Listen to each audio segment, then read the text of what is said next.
Assalamualaikum warahmatullahi wabarakatuh. Salam sejahtera bagi kita semua. Anak-anakku kelas 11, kalian tentu sudah paham bahwa fluida adalah zat alir. Fluida meliputi gas dan zat cair. Apabila fluidanya dalam kondisi diam atau tidak mengalir, maka fluidanya adalah fluida statis. Jika fluidanya mengalir atau bergerak, maka yang dibahas adalah fluida dinamis. Kali ini kita akan mempelajari tentang fluida dinamis.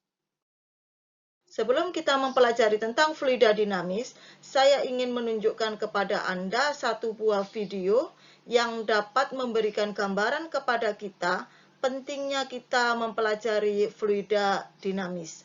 Mari kita perhatikan video berikut ini. Mengatasi turbulensi bergejolak dan tak terduga di udara dan menuntaskan penerbangan dengan berbagai manuver rumit. Pernahkah Anda memikirkan bagaimana pilot dapat melakukannya? Atau apa yang terjadi pada pesawat ketika pilot mengoperasikan kontrol tertentu? Dalam video ini, kita akan mengeksplorasi bagaimana pesawat bisa terbang dan bagaimana pilot dapat mengendalikan pesawat terbang dengan cara yang logis, namun sederhana. Kami berterima kasih kepada SimScale karena telah meminjamkan dukungan CFD mereka dan membuat video ini lebih informatif. Pertama, mari kita lihat lebih dekat sayap dan ekor pesawat modern. Satu hal menarik yang akan Anda ketahui adalah bahwa sayap dan ekor tidak dibuat sebagai satu kesatuan yang solid. Sayap dan ekor pesawat memiliki banyak bagian yang bisa digerakkan. Hal yang paling menarik tentang seluruh sayap dan bagian-bagiannya yang berbeda adalah bahwa sayap ini membentuk suatu struktur yang sangat khusus dalam mekanika fluida, yaitu bentuk airfoil. Hanya dengan memahami fisika di balik bentuk sederhana ini, Anda akan memahami fisika pesawat sepenuhnya. Anak-anakku sekalian, sudah kita cermati bersama tadi bahwa hanya dengan memahami fisika, maka Anda akan dapat memahami fisika pesawat dengan mudah. Apa artinya? Artinya, fisika memiliki peran yang sangat penting dalam perkembangan teknologi. Anak-anakku sekalian, nanti kita akan bahas kembali syarat-syarat apa yang harus dipenuhi agar pesawat itu dapat take off atau lepas landas, dan syarat apa saja yang harus dipenuhi agar pesawat dapat landing atau mendarat. Mari kita pelajari fluida dinamis. Mengatasi Anak-anakku sekalian, fluida itu berdasarkan karakteristiknya digolongkan menjadi dua. Ada fluida ideal, ada fluida sejati. Fluida ideal itu bersifat non-kompresibel. Artinya, jika fluida ditekan, maka volumenya tidak berubah. Fluida ideal bersifat tidak kental atau non-viscous. Artinya, fluida mengalir tanpa gesekan antara partikel fluida dengan dinding bejananya. Fluida ideal alirannya bersifat stasioner atau partikel-partikel yang mengalir menurut garis alir atau jalur dengan kecepatan yang konstan. Berlawanan dengan itu, kita sebut sebagai fluida sejati. Fluida sejati bersifat kompresibel, artinya apabila ditekan maka volume fluida akan berubah. Fluida sejati memiliki kekentalan atau viskositas, artinya ketika mengalir, fluida sejati itu terjadi gesekan antara partikel fluida dengan dinding bejananya. Fluida sejati alirannya bersifat turbulen atau partikel-partikelnya mengalir tidak mengikuti jalur atau garis arah. Anak-anakku sekalian, untuk mempermudah kita memahami tentang fluida, maka fluida yang akan kita bahas saat ini kita anggap seluruhnya sebagai fluida ideal dengan karakteristik bersifat non-kompresibel, tidak kental, dan alirannya adalah stasioner. Mari kita cermati aliran air dalam pipa horizontal berikut ini. Air mengalir dengan aliran stasioner atau fluidanya kita anggap sebagai fluida ideal, mengalir dari pipa sebelah kiri dengan luas penampang A1, berkecepatan V1, massa jenisnya ρ1. Mengalir ke pipa sebelah kanan dengan luas penampang A2, berkecepatan V2 dengan massa jenis ρ2. Kemudian apabila pengukuran kita batasi pada air bermassa 1 kg, maka pada pipa sebelah kiri berluas penampang A1 tadi, air 1 kg akan mengambil bagian sebagaimana air 1 kg yang digambarkan oleh yang ujung paling kiri ini. Ketika air 1 kg ini mengalir terus sampai pipa kedua dengan luas penampang A2, di mana A2 lebih kecil dari A1, maka air 1 kg tadi mengambil bagian dengan lebih panjang pada pipa kedua. Banyaknya air yang mengalir pada kaki pipa sebelah kiri, maksud saya, jumlah air yang mengalir pada pipa sebelah kiri dibandingkan waktunya atau delta M1 per delta T itu akan sama besar dengan banyaknya air yang mengalir pada pipa sebelah kanan dibandingkan waktunya. Sehingga dapat kita tuliskan secara matematis delta M1 per delta T akan sama dengan delta M2 per delta T. Gambar ini adalah potongan dari video yang sudah kita saksikan tadi. Jika suatu fluida mengalir dengan aliran stasioner atau fluida ideal, maka dalam waktu yang sama, banyaknya fluida yang mengalir pada kaki sebelah kiri atau delta M1 akan sama dengan banyaknya fluida yang keluar pada pipa sebelah kanan atau delta M2. Atau delta M1 per delta T akan sama dengan delta M2 per delta T. Mari kita cermati air dengan massa 1 kg tadi. Air dengan massa 1 kg tadi menempati ruangan dan dapat kita gambarkan sebagai tabung berwarna biru yang pada kotak sebelah kuning. Kita tahu kilogram adalah satuan dari massa.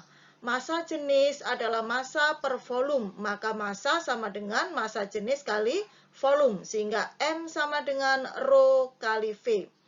Apabila volumenya berubah, maka massanya juga akan berubah karena delta M berbanding lurus dengan delta V.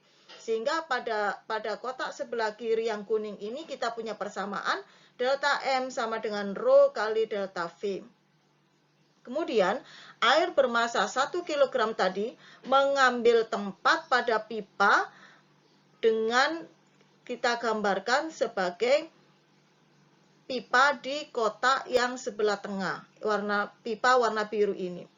Pipa yang ditempati oleh air 1 kg ini memiliki luas penampang A dan memiliki panjang sebesar L atau tingginya. Jika luas penampang dikalikan tingginya A kali L, kita peroleh volume atau V sama dengan A kali L. Apabila volumenya berubah, maka tinggi atau panjang pipa yang diperlukan juga akan berubah. Pada kotak yang tengah ini kita memiliki persamaan delta V sama dengan A kali delta L. Apabila kita fokus pada panjang lintasan yang dibutuhkan oleh air dengan massa 1 kg ini, maka kita peroleh gambar yang paling kanan, yaitu pada yang kotak ungu. Air mengalir menempuh panjang lintasan sebesar delta L dalam waktu delta T. Maka delta L per delta T kita peroleh kecepatan atau V sama dengan delta L per delta T. Kali ini kita memiliki 3 persamaan. Mari kita uraikan hubungan mereka bertiga dari persamaan yang paling kiri. Paling kiri kita punya delta M sama dengan Rho kali delta V. Sedangkan delta V di persamaan tengah sama dengan A kali delta L. Sehingga kita tuliskan delta M itu sama dengan Rho kali A kali delta L. Delta L kita peroleh dari ruas paling kanan. V sama dengan delta L per delta T. Sehingga delta L sama dengan V kali delta T. Maka delta M dapat kita tuliskan sama dengan Rho kali A kali V kali delta T. Jika delta T kita pindah ke ruas sebelah kiri, maka kita peroleh persamaan delta M per delta T sama dengan Rho kali A kali V. Dan nilainya adalah konstan. Yang saya kotakin warna merah ini. Mari kita cermati kembali aliran air dari pipa sebelah kiri dengan luas penampang A1 menuju pipa sebelah kanan dengan luas penampang A2. pada slide sebelumnya kita sudah bahas bahwa jumlah air atau jumlah besarnya massa yang mengalir pada pipa sebelah kiri dibandingkan dengan waktunya itu sama dengan banyaknya air yang mengalir pada pipa sebelah kanan per waktunya. Delta M1 per delta T sama dengan delta M2 per delta T. Nilainya adalah konstan. Sedangkan pada persamaan yang kita kotak warna merah ini, kita punya bahwa delta M per delta T itu sama dengan rho kali A kali V. Sehingga delta M1 per delta T bisa kita ganti dengan rho 1 kali A1 kali V1. Dan delta M2 per delta T kita ganti dengan rho 2 kali A2 kali V2. Dapat kita cermati pada gambar bahwa zat cair yang mengalir pada pipa pertama itu sama dengan zat cair yang mengalir pada pipa kedua. Dengan demikian, maka rho 1 nilainya sama dengan rho 2. Sehingga pada persamaan ini rho 1 dan rho 2 bisa kita hilangkan, dan kita memiliki persamaan A1 kali V1 sama dengan A2 kali V2. Ini nilainya adalah konstan. A1 adalah luas penampang pipa sebelah kiri atau pipa pertama. V1 adalah besarnya kecepatan air pada pipa sebelah kiri. Kemudian A2 adalah luas penampang pipa sebelah kanan. V2 adalah besarnya kecepatan air pada pipa sebelah kanan. A1 kali V1 sama dengan A2 kali V2. Inilah yang disebut dengan persamaan kontinuitas atau biasa disebut dengan asas kontinuitas.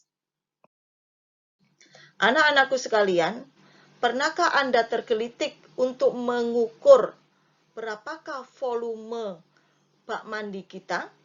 Jika kita mengetahui ukuran panjang, lebar, dan tinggi dari bak mandi kita, maka kita akan tahu bahwa apabila bak mandi kita itu terisi penuh, segitulah volumenya, yaitu panjang kali lebar kali tinggi.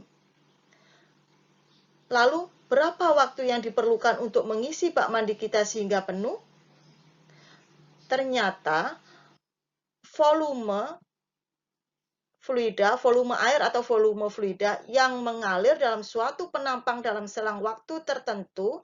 Jadi, jumlah banyaknya fluida atau volume fluida yang mengisi bak mandi kita dibagi waktu untuk mengisinya, itu kita temukan besaran baru namanya debit. Disimbolkan dengan Q. Jadi debit atau Q itu dirumuskan sebagai volume dibagi waktu. Jadi debit itu didefinisikan sebagai volume fluida yang mengalir melalui suatu penampang dalam selang waktu tertentu. Mari kita cermati kembali. Q sama dengan V per T. Debit adalah sama dengan volume air dibagi waktu untuk mengisinya. Volume air. Bak mandi ini tadi terisi oleh air yang berasal dari kran. Dan kran ini punya luas penampang sebesar A. Air mengalir dari kran. Karena air mengalir, maka air memiliki kecepatan. Dengan demikian, maka debit ini itu dihasilkan dari luas penampang kali kecepatannya. Sehingga Q atau debit itu bisa dirumuskan sebagai V per T yang nilainya konstan, bisa juga dirumuskan sebagai A kali V yang nilainya juga konstan. Dari kedua persamaan ini, maka dapat kita tuliskan bahwa debit itu adalah V per T sama dengan A kali V. Anak-anak, tadi sudah kita bahas bagaimana air mengalir pada pipa horizontal yang ketinggiannya sama.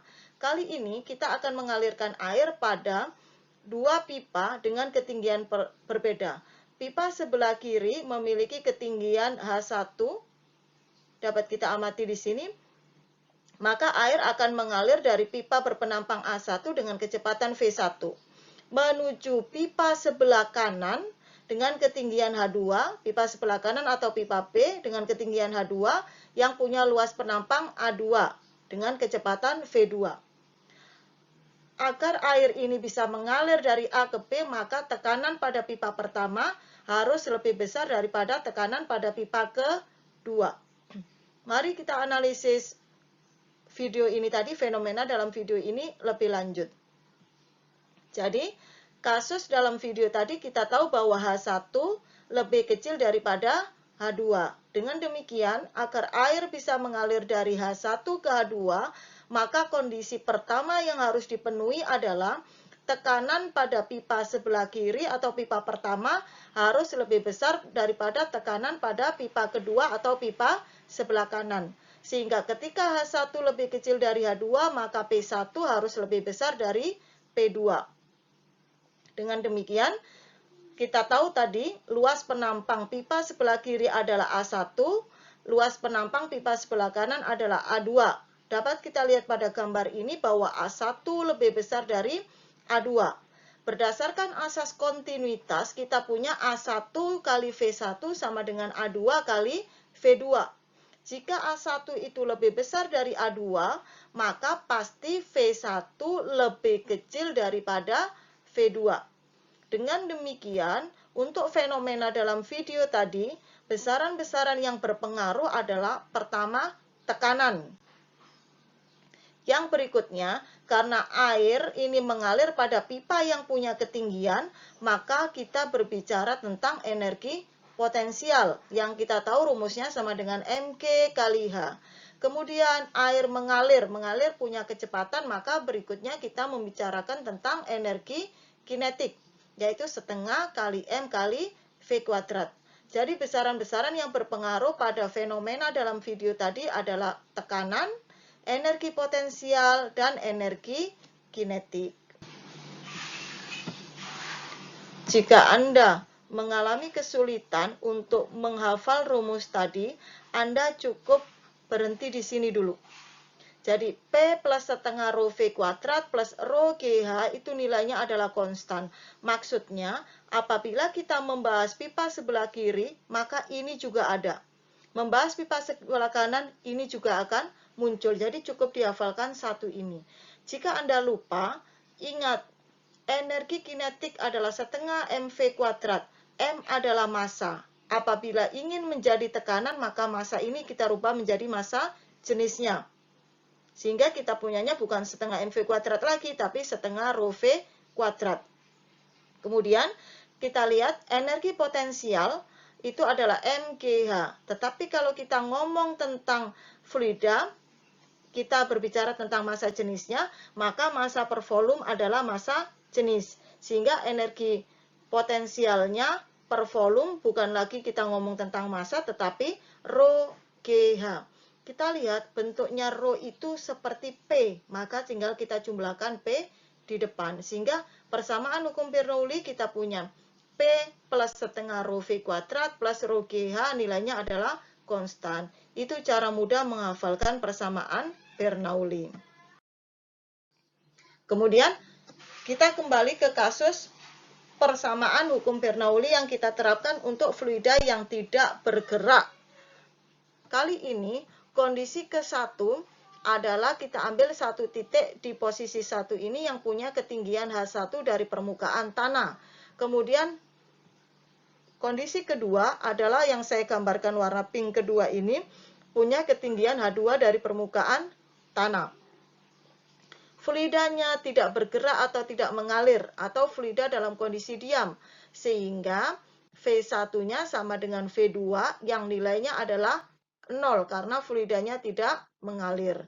Dengan demikian, maka persamaan yang warna pink ini akan sisa P1 plus rho GH1 sama dengan P2 plus rho GH2. Kita tukar ruas, P2 kita pindah sebelah kiri sehingga kita punya P1 min P2 sama dengan rho GH2 min rho GH1. Kita sederhanakan menjadi P1 min P2 sama dengan rho GH2 min rho G kurung H2 min H1. Inilah persamaan hukum Bernoulli pada fluida yang tidak mengalir. Sebagai catatan bahwa P1 itu adalah tekanan hidrostatis akibat fluida yang ada di atas titik ke-1. Sedangkan P2 adalah tekanan hidrostatis akibat fluida yang ada di titik ke-2 karena fluidanya tidak mengalir. Berikutnya kita akan membahas tentang persamaan hukum Bernoulli pada tangki yang bocor. Persamaan Bernoulli yang warna pink ini masih sama dengan yang tadi. Kali ini P1 kita lihat posisi ke-1 adalah pada permukaan fluida yang setinggi H1 dari permukaan tanah. Kemudian posisi kedua adalah posisi lubang diukur dari ketinggian tanah, punya ketinggian sebesar H2. Kemudian karena pada titik ke-1 di permukaan ini, ketika lubang ini terbuka, maka air akan turun dari permukaan posisi 1 ini dengan kecepatan yang sangat kecil, sehingga kecepatan V1-nya bisa dianggap sebagai 0. V1 sama dengan 0. Sehingga setengah rho V1 kuadrat nanti nilainya 0. Kemudian kita lihat bejana ini dalam kondisi terbuka, sehingga tekanan yang menekan P1 adalah tekanan udara luar.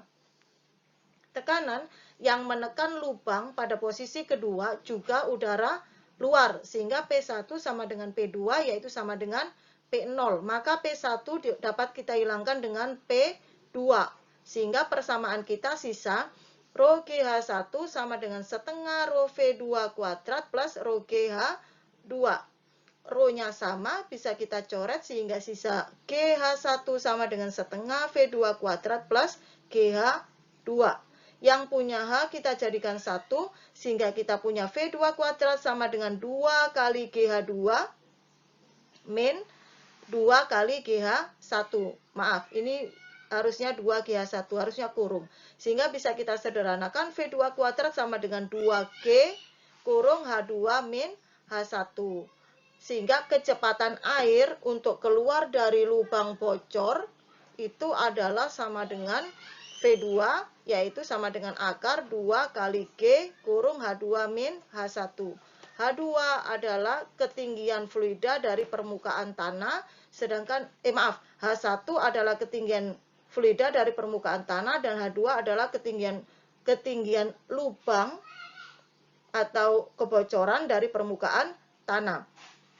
Dapat kita lihat bersama bahwa H1 min H2 itu adalah selisih ketinggian antara fluida dengan tempat bocornya. Atau H ini adalah kedudukan tempat bocornya ditinjau dari titik atas fluida. Jadi kecepatan air keluar dari ember yang bocor ini itu sama dengan akar 2GH. Persamaan ini dikenal dengan teori Torricelli, yang bunyinya adalah, dapat kita lihat dalam videonya, yaitu kecepatan aliran air pada lubang itu sama dengan kecepatan benda yang jatuh bebas dari ketinggian yang sama. Itu dikenal dengan teori Torricelli.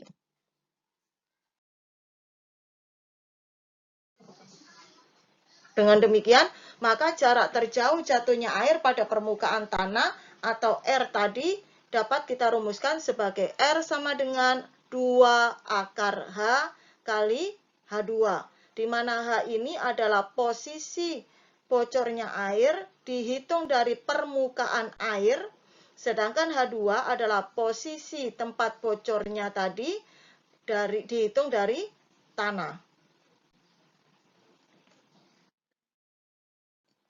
Sehingga persamaan kita menjadi sisa P1 plus setengah rho V1 kuadrat sama dengan P2 plus setengah rho V2 kuadrat. Kemudian P2-nya kita pindah ruas sehingga P1 min P2 sama dengan setengah rho V2 kuadrat min setengah rho V1 kuadrat. Kita peroleh P1 min P2 sama dengan setengah rho V2 kuadrat min V1 kuadrat. Anak-anak perlu diingat, P1 ini adalah tekanan pada pipa ke-1. Ingat, P1 ini bukan tekanan hidrostatis karena fluidanya mengalir. P2 ini tekanan pada pipa berpenampang A2. Ini juga tekanan fluida mengalir, bukan tekanan hidrostatis. Itulah persamaan hukum Bernoulli pada pipa mengalir. Baik anak-anak, sekarang kita sampai ke penerapan persamaan hukum Bernoulli pada gaya angkat pesawat terbang. Mari kita amati apa yang dilakukan oleh pilot ketika lepas landas.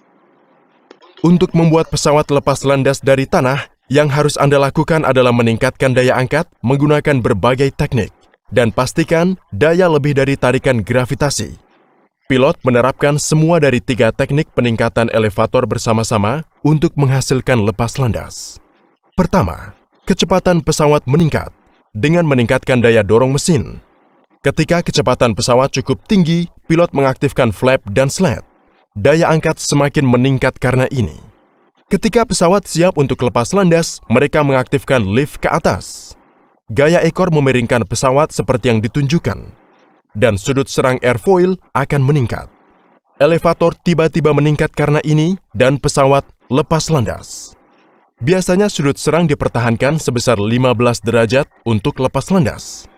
Dalam diskusi ini, kita membicarakan sebuah airfoil menghasilkan daya angkat ketika digerakkan relatif terhadap udara. Daya angkat ini membuat pesawat bisa terbang. Bagaimana daya angkat ini diproduksi?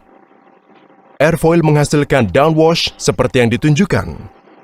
Ini menyebabkan perbedaan tekanan di bagian atas dan bawah airfoil, dan kemudian menghasilkan pengangkatan. Analisis CFD yang berkualitas tinggi ini dilakukan menggunakan perangkat lunak SimScale yang jelas menggambarkan fakta ini. Untuk mengetahui lebih banyak tentang teknologi airfoil, silakan lihat video terperinci kami tentang airfoil. Secara umum, semakin tinggi sudut serang, maka semakin besar downwash, dan terjadilah daya angkat. Kecepatan udara yang lebih besar juga meningkatkan daya angkat secara signifikan. Menarik. Anak-anak, mari kita analisis persamaan hukum Bernoulli dalam penerapannya ketika pesawat sedang take off. Anak-anakku sekalian, pada pesawat itu berlaku gaya berat, gaya angkat, gaya dorong oleh mesin, dan gaya hambatan udara yang ada di depan pesawat. Agar pesawat itu dapat lepas landas atau take off, maka syarat yang harus dipenuhi adalah gaya angkat pesawat harus lebih besar daripada gaya berat pesawat. Persamaan hukum Bernoulli pada pipa mendatar yang sudah kita peroleh pada slide sebelumnya, kita punya bahwa P1 min P2 itu sama dengan setengah rho kurung buka V2 kuadrat min V1 kuadrat.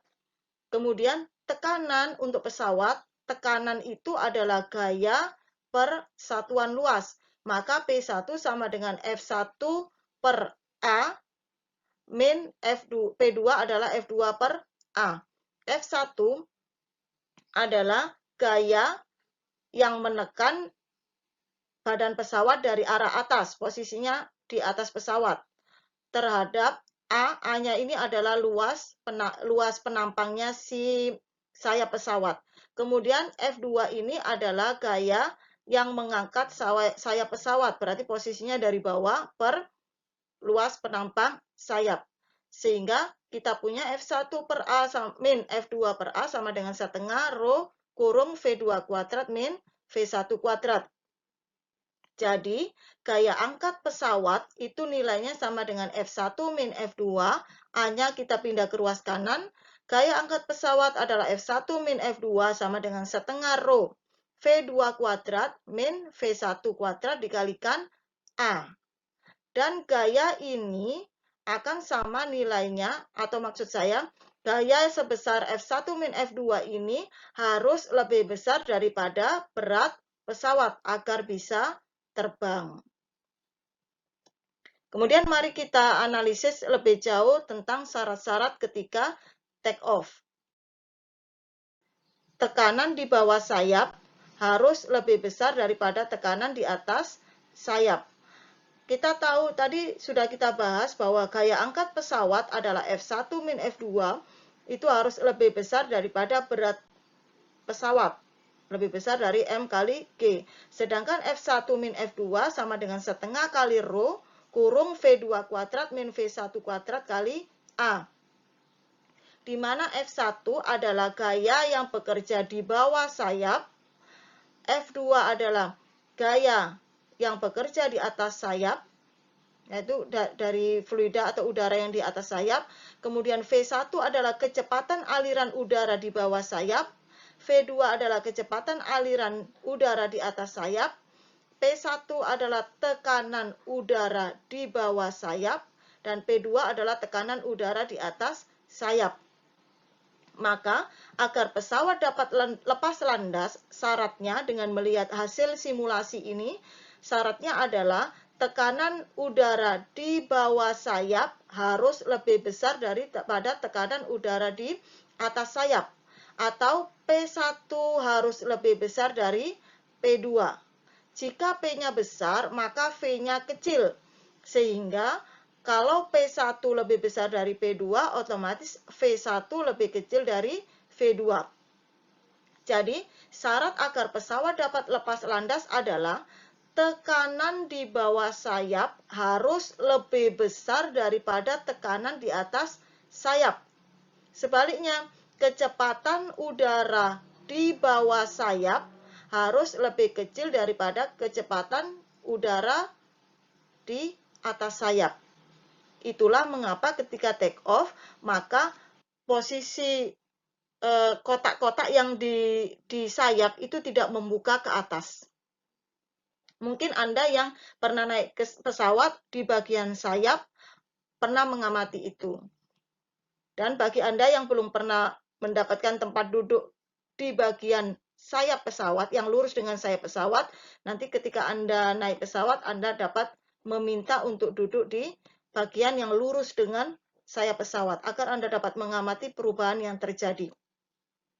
Saya ulang lagi, jadi agar pesawat dapat lepas landas, maka kondisi yang harus dipenuhi adalah tekanan di bawah sayap harus lebih besar dari tekanan di atas sayap, dan kecepatan aliran udara di bawah sayap harus lebih kecil daripada aliran udara di atas sayap.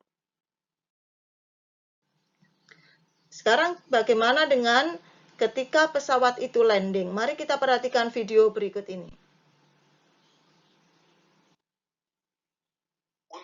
Untuk menurunkan pesawat, yang dilakukan pilot adalah mengurangi dorongan mesin dan menjaga nose pesawat agar turun.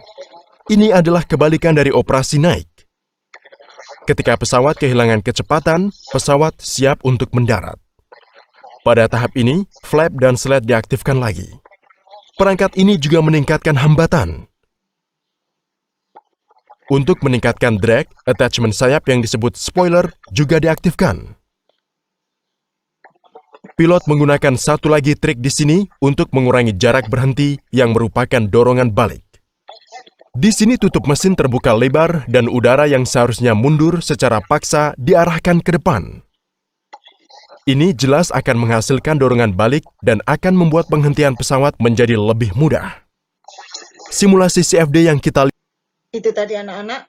Jadi ketika dia mendarat, maka spoiler akan diangkat oleh pilot sehingga akan menghambat aliran udara yang dari depan ke belakang. Menjadi terhambat. Kecepatannya di atas sayap menjadi lebih kecil.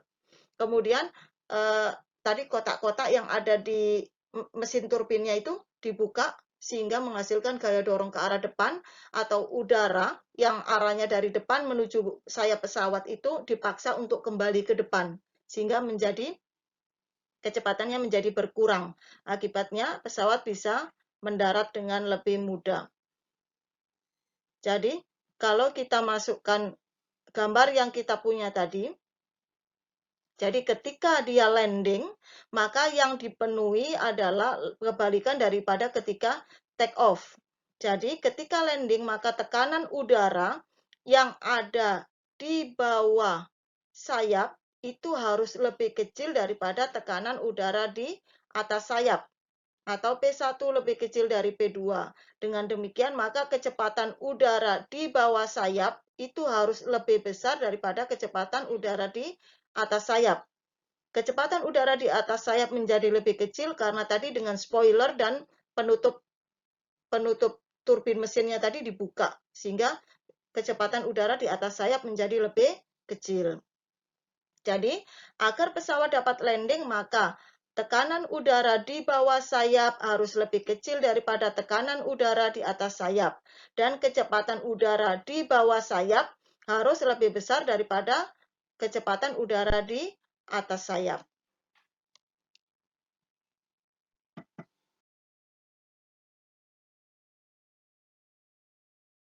Mari kita analisis persamaan hukum Bernoulli pada tabung venturimeter. Kali ini saya akan menunjukkan kepada Anda video tentang tabung venturimeter dengan manometer. Tabung venturimeter itu digunakan untuk mengukur kecepatan fluida. Keuntungannya, kalau menggunakan manometer, maka venturimeter ini dapat mengukur kecepatan gas. Kemudian, kalau menggunakan manometer, maka ada dua fluida. Yang pertama, gas yang mengalir di bagian pipa yang horizontal, kemudian pada pipa yang melengkung pada manometernya ini dapat diisi dengan air raksa. Mari kita perhatikan video berikut ini. Coba Anda cermati perubahan ketinggian yang ada pada pipa melengkung atau manometernya ini dengan perubahan kecepatan aliran udaranya. Mari kita perhatikan video berikut ini.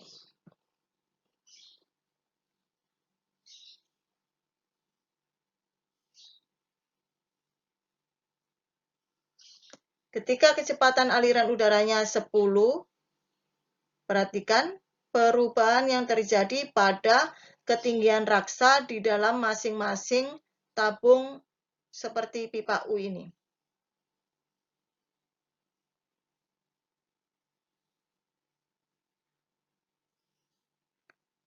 Fokuskan perhatian Anda pada pipa U yang paling kiri dengan pipa U yang nomor 3. Lihat beda ketinggian zat cair. Saat ini udara mengalir dengan kecepatan 30. Lihat perbedaan ketinggiannya semakin besar. Kemudian udara habis ini melemah kembali, kecepatannya berkurang menjadi 10 kembali. Lihat permukaannya turun perlahan-lahan.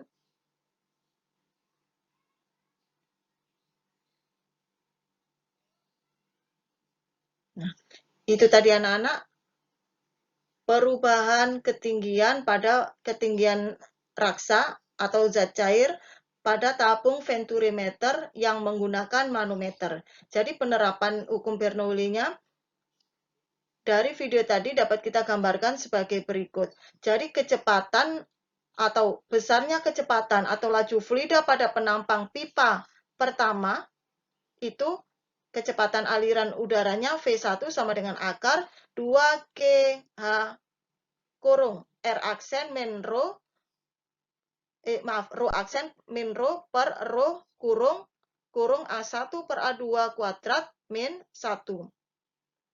Di mana rho dapat kita lihat ke gambar, keterangan dari rumus ini dapat kita acu ke gambar. Rho adalah massa jenis gasnya, rho aksen adalah massa jenis fluida yang ada pada manometernya. Biasanya digunakan adalah raksa. Kemudian kita akan membahas tentang penerapan hukum Bernoulli pada tabung venturimeter tanpa manometer. Jika tabung venturimeter tanpa manometer, maka fluida yang ada di dalam tabung hanya satu jenis. Coba kita amati. Ini masih persamaan hukum Bernoulli yang tadi sudah kita miliki.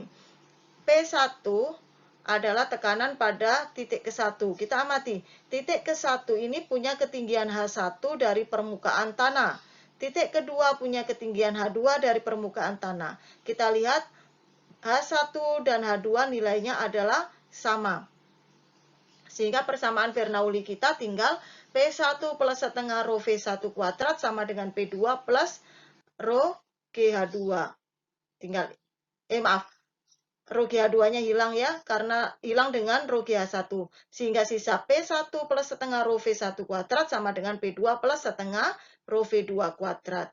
Kemudian dari asas kontinuitas kita punya bahwa A1 kali V1 sama dengan A2 kali V2, sehingga V2 sama dengan A1 per A2 kali V1. Sehingga V2-nya ini kita ganti dengan A1 per A2 kali V1, maka persamaan kita menjadi P1 plus setengah rho V1 kuadrat sama dengan P2 plus setengah rho V2-nya menjadi A1 per A2 kali V1, jangan lupa kuadrat. Sehingga P2-nya kita pindah ruas, kita punya P1 min P2 sama dengan setengah rho A1 per A2 kali V1 kurung kuadrat min setengah rho V1 kuadrat. Kemudian P1 min P2, P1 adalah tekanan hidrostatis, anak-anakku sekalian. Ini pada manometer, jadi pada manometer yang di sini, air yang ada di dalam pipa bagian atas itu merupakan air yang tidak mengalir. Air yang masuk di pipa bagian atas itu tidak mengalir, sedangkan air yang ada di pipa horizontal adalah mengalir. P1 adalah tekanan hidrostatis akibat zat cair yang ada di atas pipa pertama ini. P2 adalah tekanan hidrostatis akibat air yang ada pada pipa kedua yang sebelah kanan. Sehingga P1 min P2, P1 adalah rho GH1, P2 adalah rho GH2, tapi Anda ingat, yang saya sebut H1 untuk P1 dan H2 untuk P2, itu berbeda dengan H1 dan H2, posisi titik ini dari tanah berbeda. Sehingga P1 min P2 itu sama dengan selisih tekanan zat cair setinggi H ini. Sehingga boleh kita tuliskan P1 min P2 adalah rho GH. Sama dengan yang kanan adalah setengah rho V1 kuadrat. Kanan ini kita sederhanakan. Kurung A1 per A2 kuadrat min 1. Rho-nya sama, bisa kita coret. Maka kecepatan fluida pada penampang pertama, pada penampang pipa ke-1 adalah sama dengan V1 sama dengan akar 2GH per kurung A1 per A2 kuadrat min 1. Demikian anak-anak apa yang sudah kita bahas tentang fluida dinamis. Semoga bermanfaat. Sampai ketemu pada pembahasan soal-soal tentang fluida dinamis. Jika Anda merasakan manfaat dari video ini, jangan lupa subscribe dan like and share agar manfaat bisa dirasakan oleh anak-anak di seluruh Indonesia dengan lebih luas. Tetap semangat belajar. Terima kasih atas perhatiannya. Saya Ibu Dian Mufarida mohon undur diri. Wassalamualaikum warahmatullahi wabarakatuh.